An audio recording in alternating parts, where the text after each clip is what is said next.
Okay, so obviously you want to look at the lanes. I would expect Vladimir top and Mordekaiser middle.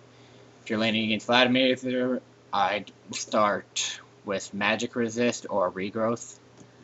Most likely I'd start with a regrowth pendant, a health potion. Another option would always to be boots.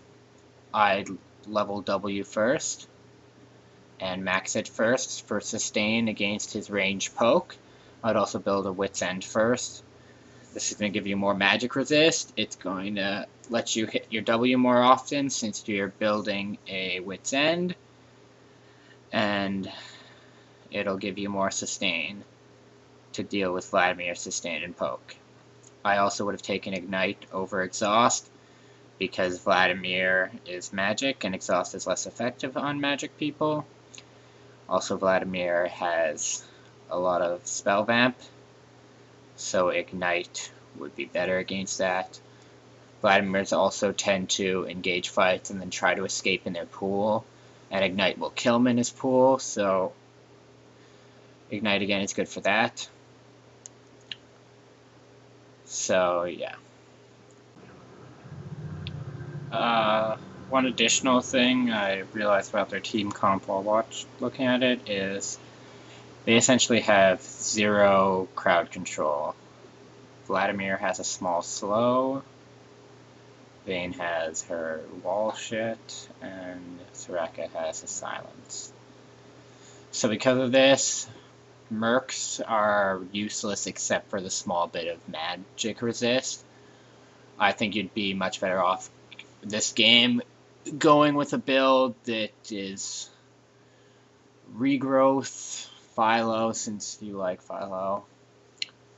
Then I'd pick up boots, then I'd pick up a null magic mantle, then I'd build a recurve bow into a wit's end, and for my boots, I'd probably pick Berserker's Greaves in the end.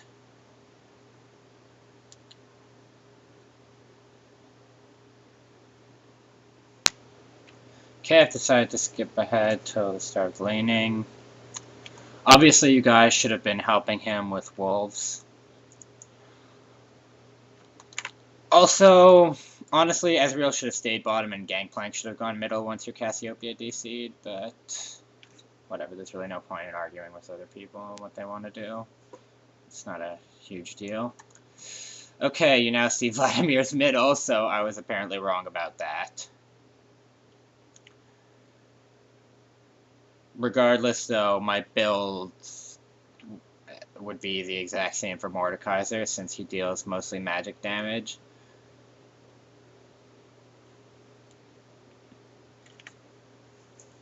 If you're going to start E, you should be harassing them at level 1.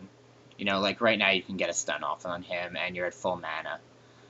If you're at full mana, you should be using your spells, especially when you're about to level up, because now, basically, all the mana that you would have gotten from leveling up was just wasted, you know?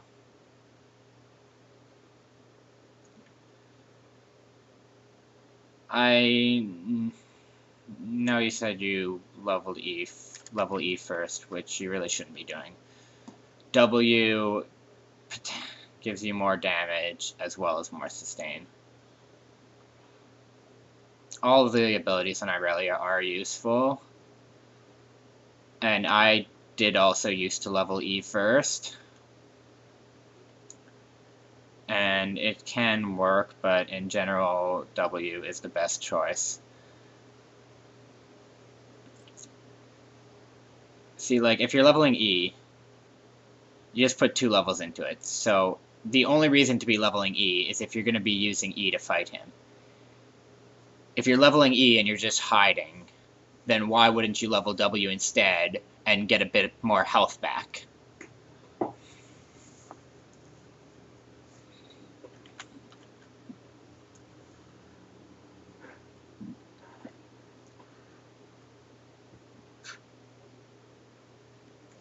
Okay, obviously you shouldn't be last hitting that because you fucked it up. You should auto-attack Q. Auto-Q. You missed that one there. You could have Q'd, and there you fucked up your Q. Okay, now you have finally have your first level of your W. you're going in on him, but unfortunately you messed up one of your Qs earlier, so you didn't have your Q to follow up with. Without your Q to follow up with, you're losing, 15 true damage plus your auto attack damage. You're losing almost 70 damage that you should have been dealing on him. 70 to 90 damage.